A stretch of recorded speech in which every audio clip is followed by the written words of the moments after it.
Hey everyone, in this video, I'm going to show you how to create a Google account for your Android phone. It's actually very easy. So, let's get started. Go to Settings first. Open the Settings app on your phone. Find Accounts, scroll down, and look for Users and Accounts. Add a new account. Now tap on the Add Account option. From the list, choose Google. A new account you'll be asked to sign in, but since we don't have a Google account yet, tap on Create Account. Then choose For Myself.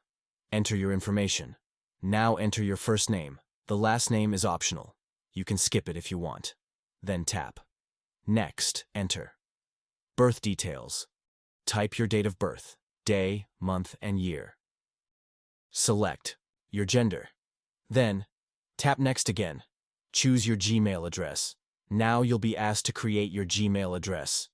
You can either choose one of the suggested addresses or tap on Create Your Own Gmail Address to make a custom one. Make sure your email address is unique. If it's already taken, you'll need to try a different one. Once you've chosen your Gmail address, tap Next. Set a password. Create a strong password for your account. Next, on the confirmation screen, agree to terms. Scroll down and tap on I agree to accept Google's terms and conditions. Done. You've successfully created a Google account. If you open the Play Store, you'll see that your new Google account is already linked. Now you can use it for Play Store, YouTube, Gmail, and more. Thanks for watching. If you found this video helpful, please consider subscribing to support the channel. Take care and see you in the next video.